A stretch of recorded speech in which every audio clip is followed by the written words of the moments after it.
Hi, welcome back to Millennium Workshop. Today I'm going to show you my entire process of making a giant Rancor head. Rob from Route 68 Vintage Toys. He also promotes the Great Ohio Toy Show. If you have not been there, you need to go. It's absolutely amazing. He reached out to me wanting a giant Rancor head for the toy store. So took me a couple months and I want to show you guys the entire process. So sit back, relax, and let's do this.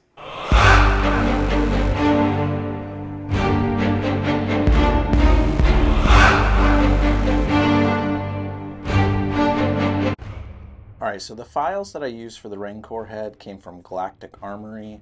It's their life-size Rancor head. Now I scaled that down to 70% because that's the size that I'm dealing with. I built a frame that is 6 feet by 41 inches wide because that's the wall space for the toy store that I have to work with. And so you're just going to see me hammer in some nails and really try to make this as sturdy as possible.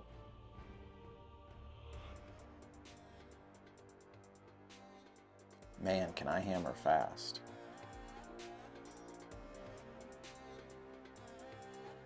Now we're going to go into like a test fitting to see what it looks like, and I think it's perfect.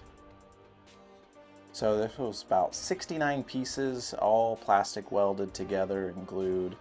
Now I'm going in with Bondo glazing and spot putty.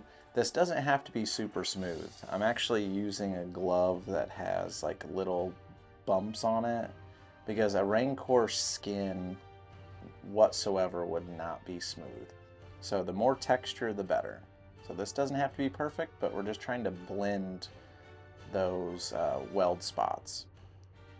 Now on the inside, since it is hollow, we're going to be filling it up with some, expanding foam in the deep crevices. But then the next step was the really cool step.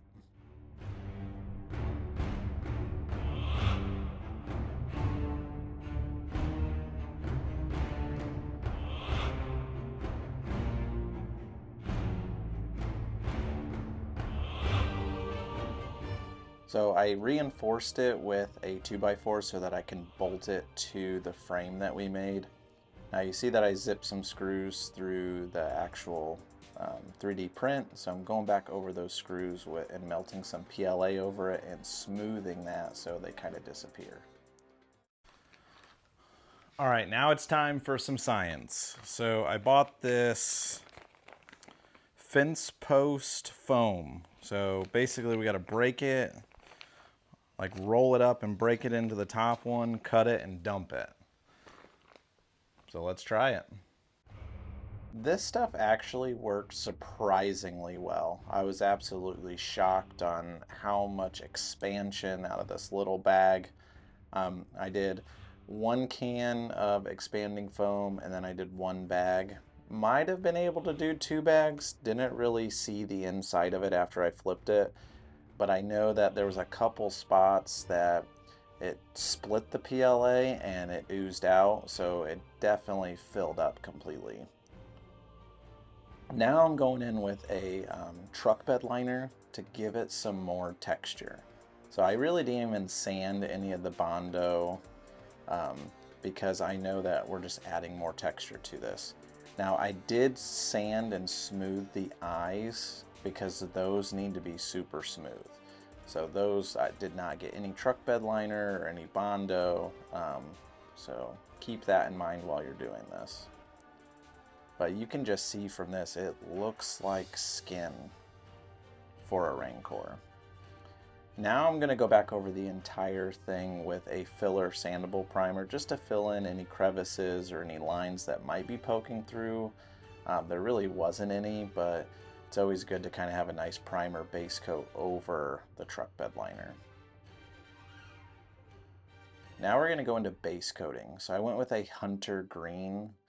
You could really do any type of dark green in this process because this is going to be, your base coat. This is going to be in all the crevices, and this is what's really going to make when you build up your lighter colors to really make it pop.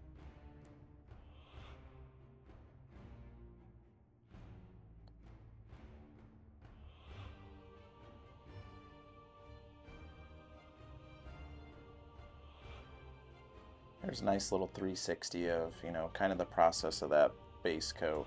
It's not too dark, it's not too light.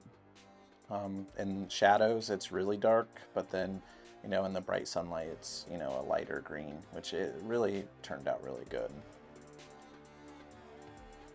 Next color, we're going to be going in with a Montana Gold, Manila Green. It's not too light, it's not dark, it's kind of that perfect tone. So you're going to see that I'm going to kind of be spraying it down from inside the mouth and then spraying it down toward around the neck.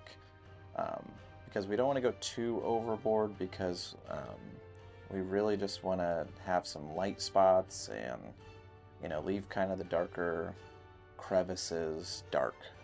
It'll be a lot easier during the weathering process. And then once that dries, we're going to be going in with another lighter color, like a bagel or a beige. So just kind of build up from dark, medium, light, and kind of be spraying in the same direction, but really highlight the high spots. Then I'm going to be going in after this and painting the inside of the mouth just black. Just black acrylic. Don't have to get fancy with it. And then for the eyes, I used an airbrush paint. So Vallejo, just plain black. Believe it or not, it's really good for painting smooth with a brush. And it's really, once we clear coat it, it really makes the eyes pretty much pop.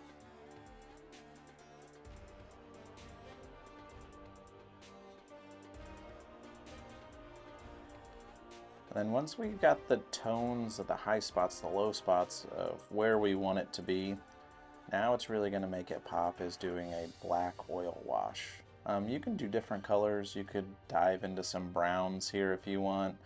But if you really water down that black acrylic, it's going to make these lighter colors a little bit darker and make the darker colors darker. So it really just kind of blends it all together. So if you're thinking that it's a little streaky throughout the paint process, or you went a little too heavy here with this lighter color, it's really going to dull it down but really blend it all together.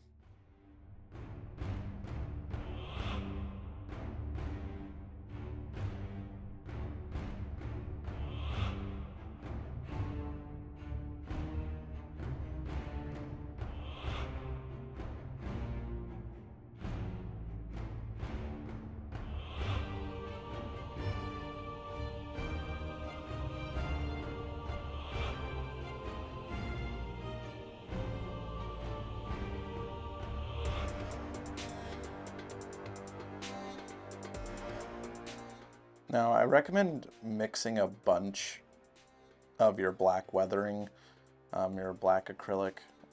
Make a bunch of it, water it down, and buy a bunch of paper towels, because you're going to need it. Because once you fill up that paper towel with too much paint, it's not really going to be the greatest. It's not going to really work, so you got to keep switching out to fresh paper towels.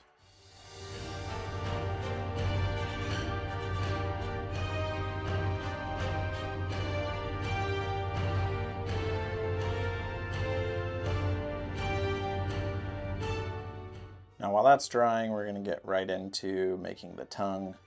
We're going to go over it again with some truck bed liner, because if you know your tongue or a reptile's tongue is very aggressive, so getting that texture going still on every aspect of this. Then we're going to go in with a Krylon matte fire red.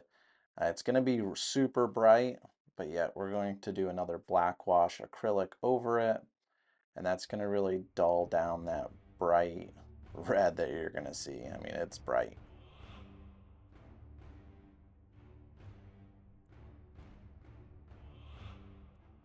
But I don't know about you, but I could just do a wash on things all day. It's so much fun to really watch those colors pop as you wipe it away. And you could use like you could water down using mineral spirits, doing an oil wash too if you want. It takes a little bit longer to dry, but I mean, either way, you're safe.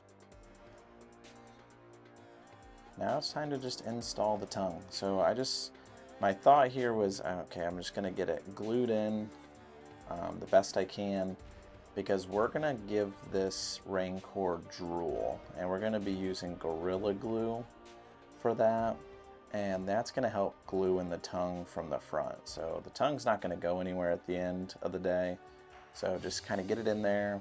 The super glue that I'm using is just a basic CA glue I got on Amazon, but it does have a quick dry hardener spray.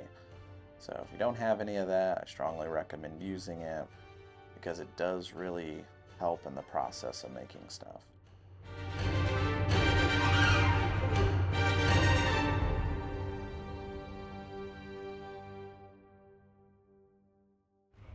Now for the teeth, I went in with an ivory silk spray paint by Rust-Oleum. Sorry, did not catch that on film. And then I went in with a raw sienna. It's that perfect yellow-orange tone that we're gonna need to really make these teeth pop. Oil paints are my favorite for a lot of weathering, so that's why I'm using it, because it dries a lot slower. You have a lot more time to work with it and wipe it away. But the goal is to get the tips of the teeth more ivory than the yellow-orange that we're using. Just because, you know, as a Rancor chews or eats on something, the high spots of the teeth are going to be the most ivory, the most clean. As it gets into the beds of the teeth, that's where it's going to have your yellows and oranges.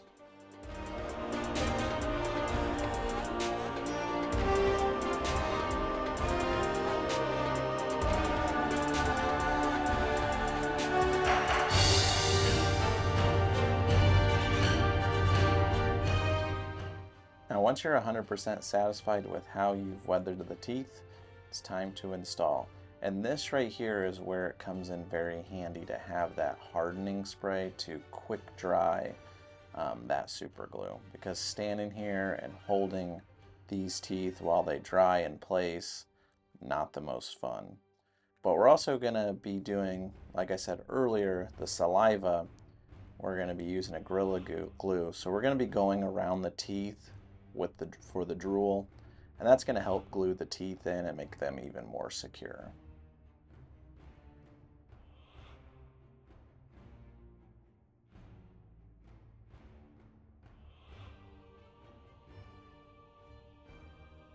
I almost feel like I could go to dentistry school now because of this. I mean, look at it. I mean, these teeth are massive.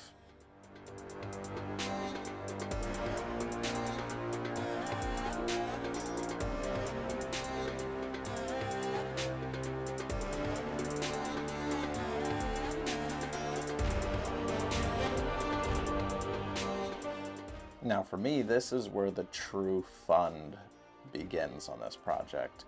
You know, Gorilla Glue, you know, construction adhesive, super clear. Have fun with this step.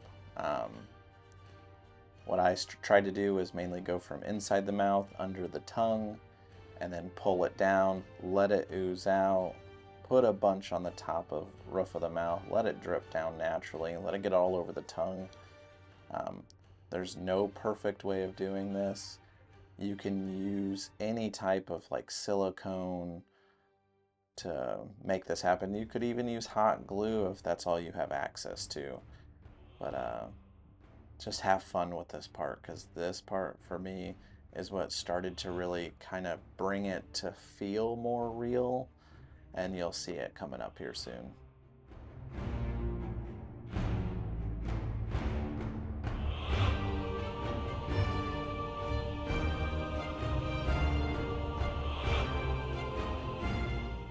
I mean, just look at that.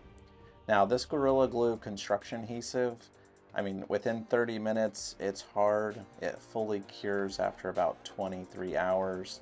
But I mean, you can touch it at this point. It just really just came together nicely, and I'm very proud of how the drool turned out.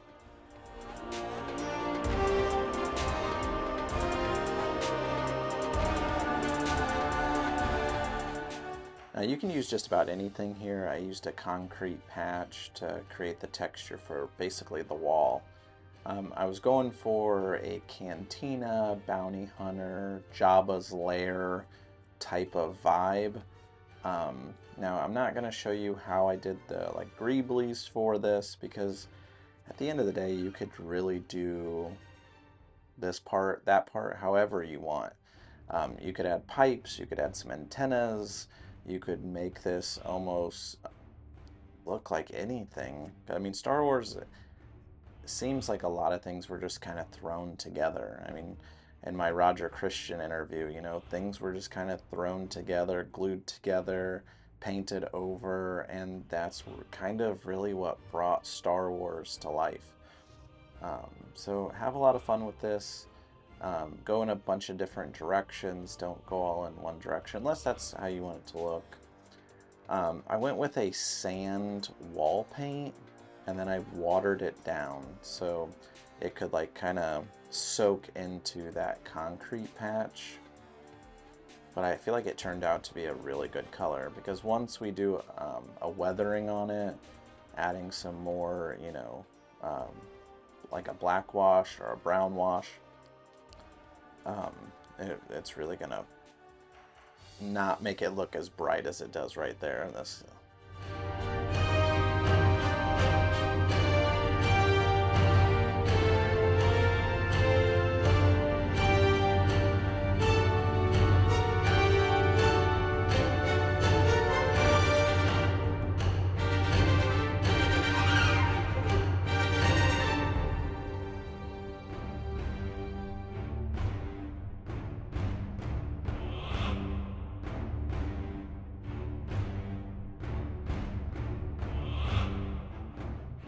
Now, probably the most annoying part of this step was, you know, lightly painting around all the greeblies and around the Rancor head, so you don't accidentally paint the Rancor head.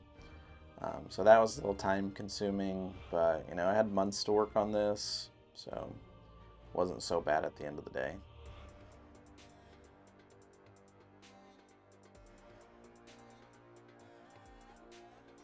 But it's way too bright here, so we're gonna need to dull it down. Wasn't too happy with that. I went with a brown acrylic, a really dark brown acrylic, to really dull it down a little bit. And then at the end I went in with a more of a brown red acrylic to kind of get some rust effect underneath, you know, the greeblies on the bottom.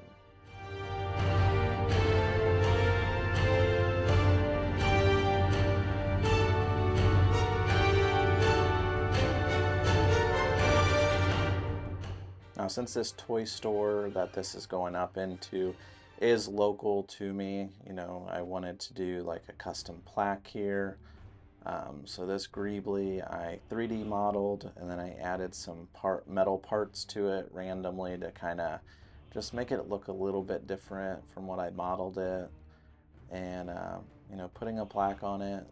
Thanks, Brett, from Collecting with Cool. He actually made the plaque for me to sign, so that was really awesome. Thank you, Brett.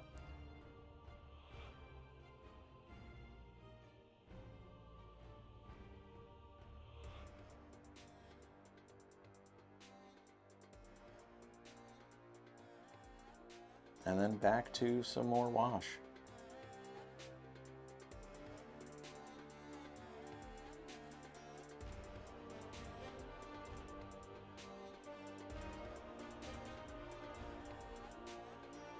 Now here, when I go to take away the wash, I like to bundle up the paper towels and kind of go in random like patting at it. So you leave a bunch on, but you're also taking a bunch away, but it's all just kind of random.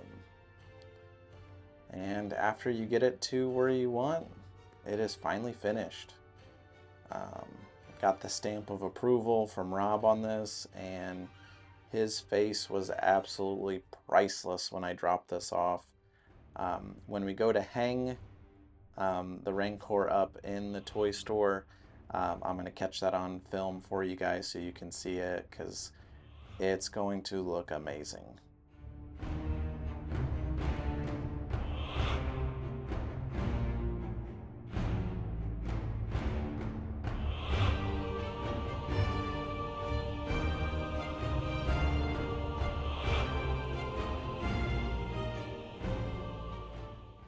All right, if you made it through that entire video, I want to say thank you so much.